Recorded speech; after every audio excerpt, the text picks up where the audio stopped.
14 जनवरी मकर संक्रांति आने से पहले या मकर संक्रांति के दिन इन 3 वृक्षों को छूकर चुपचाप चले आना। कंगाल भी बनेगा धनवान, इतना पैसा आएगा कि संभाल नहीं पाओगे, जन्मों जन्मांतर की गरीबी हो जाएगी दूर। जी हाँ भक्तों, अगर आप सही समय पर और सही मुहूर्त पर सही क्रिया अनुसार 14 जनवरी मकर संक्रांति आने से पहले या मकर संक्रांति के दिन इस वृक्ष को छूकर आ जाते हैं तो आपकी गरीबी, दुख, कष्ट सब समाप्त हो जाएंगे।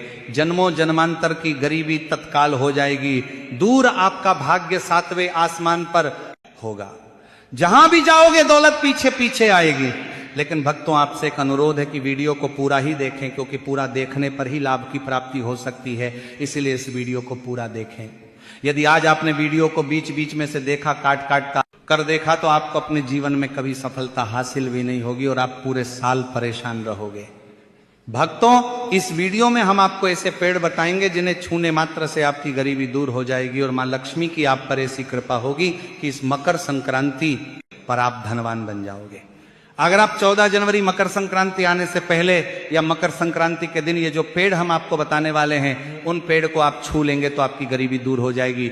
इसीलिए भक्तों, आप अपने फायदे के लिए इस वीडियो को पूरा जरूर देखें। तो चलिए भक्तों, जानते हैं कि कौन से ऐसे पौधे हैं जिन्हें आपको मकर संक्रांति आने से पहले या मकर संक्रांति के दिन छू कर आ जाना है। लेकिन उससे पहले अगर आप इस चैनल पर नए हैं तो चैनल को सब्सक्राइब करके वीडियो को एक लाइक जरूर करें। साथ ही आप अपनी राशि को कमेंट बॉक्स में जरूर डाल दें, क्योंकि हम राशि से जुड़ा भाग्य भी बताते हैं और भाग्य में चल रही परेशानियों को तत्काल दूर करने के लिए आसान से आसान उपाय भी बताते हैं। इसलिए आप अपनी राशि कमेंट बॉक्स में जरूर डाल दें। तो भक्तों, हमारी हिंदू संस्कृति में कई तरह की पौराणिक मान्यता को महत्व दिया गया है कि कई ऐसे पेड़ पौधे होते हैं जो कि देव वृक्ष कहे गए हैं और काफी शुभ भी माने गए हैं। प्रकृति में मौजूद कई ऐसे पेड़ पौधे होते हैं जो कि हमारे जीवन में चल रही परेशानी को दूर कर देते हैं। खास बात यह है कि पेड़ पौधे की न सिर्फ लोग पूजा करते हैं बल्कि औषधि के रूप में भी प्रयोग करते हैं, क्योंकि ये कई प्रकार बीमारी को ठीक करते हैं और वेद पुराणों में भी कई प्रकार के पेड़ पौधों का उल्लेख है। भक्तों, हमारे हिंदू धर्म में देवी माता रानी के अनेक स्वरूप कहे गए हैं, जिसमें वृक्षों को बीमा देवी का स्वरूप कहा जाता है। तो आज हम आप लोगों को ऐसे वृक्षों के बारे में बताने वाले हैं जिनको मकर संक्रांति आने से पहले या मकर संक्रांति के दिन छूना बेहद शुभकारी बताया गया है, क्योंकि मकर संक्रांति से पहले इनको छूने मात्र से शत्रु दोष, कर्ज दोष, गरीबी दोष सब समाप्त होते हैं। भक्तों, मकर संक्रांति के पावन पर्व से पहले कुछ ऐसे वृक्ष हैं जो कि देव वृक्ष कहे गए हैं।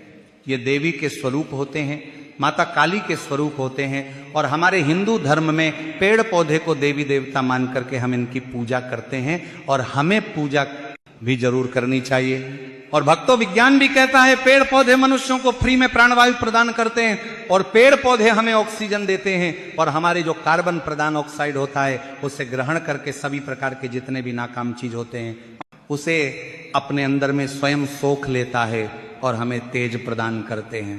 तो पेड़ पौधे स्वयं तेज धूप में तपता है, लेकिन मनुष्य को शीतल छाया प्रदान करता है।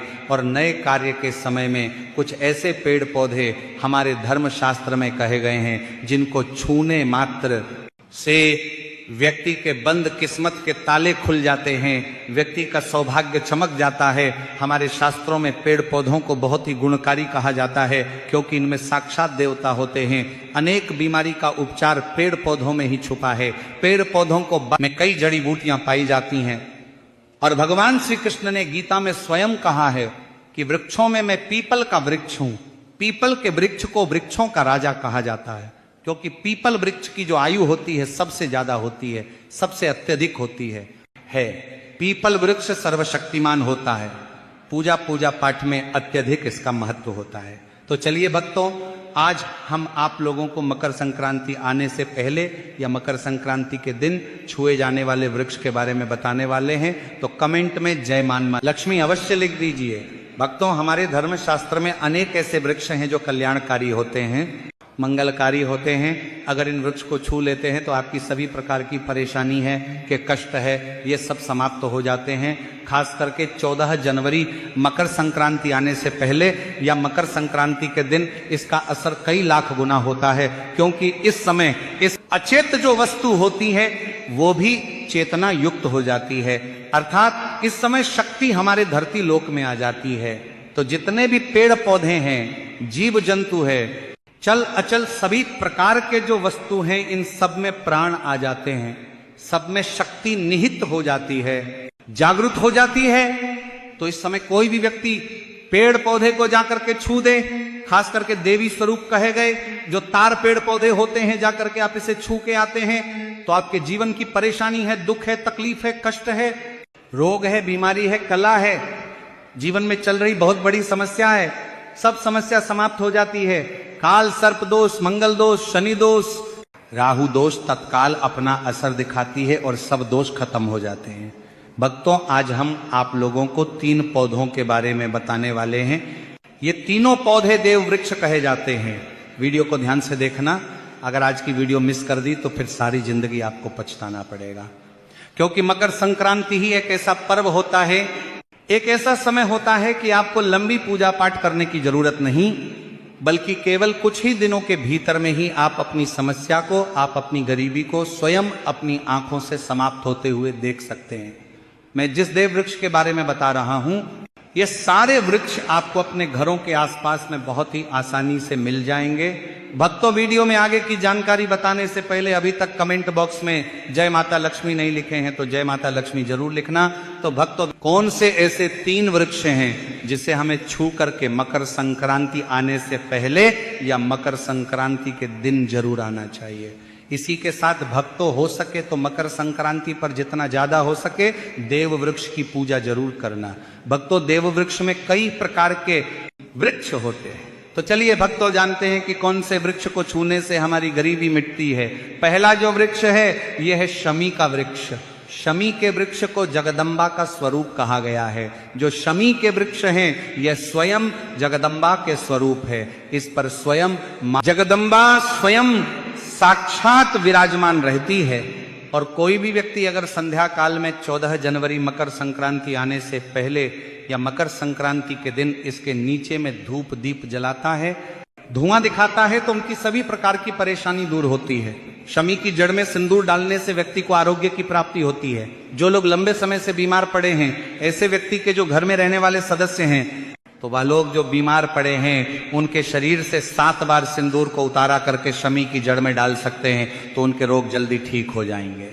जो लोग लंबे समय से बीमार पड़े हैं या फिर आप बीमारी से बचना चाहते हैं, निरोग रहना चाहते हैं, तो इसकी जड़ में सिंदूर जरूर डाल देना। मनोकामना पूर्ति करने के लिए मैं एक मंत्र बता रहा हूं। इस मंत्र को बोलते हुए शमी के वृक्ष को छूना है। इस मंत्र को बोलते हुए शमी के वृक्ष को छूना है। आप तत्काल मकर संक्रांति पर इसका रिजल्ट देखना। जैसे आपकी जो मनोकामना है उसकी पूर्ति हो जाएगी, आपकी जो दरिद्रता है वह दरिद्रता समाप्त हो जाएगी। तो मंत्र कौन सा है? तो आपको बोलना है मम मन और पूरे मम दरिद्र नाश। ये मंत्र आपको बोलना है। ये मंत्र बोलते समय शमी के वृक्ष को छूना है। सभी प्रकार के आपके मनोरथ की पूर्ति होगी ना, आपकी जो दरिद्रता है दरिद्रता समाप्त हो जाएगी। आप अब भक्तों बात करते हैं दूसरे वृक्ष के बारे में। भक्तों, दूसरा जो वृक्ष है वह परिजात का वृक्ष। परिजात का वृक्ष समुद्र मंथन से उत्पन्न हुआ था और यह देवराज इंद्र के नंदन वन में स्थापित किया गया था। परिजात वृक्ष भगवान कृष्ण ने मानव जन कल्याण के लिए धरती लोक पर लाए थे।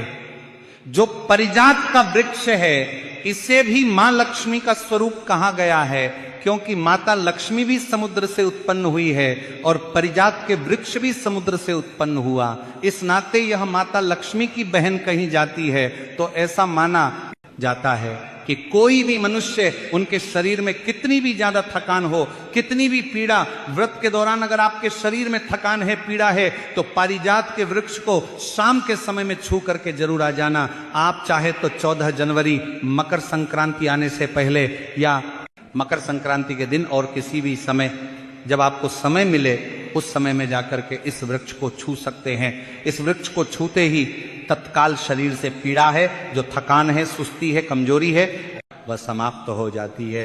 इसी के साथ भक्तों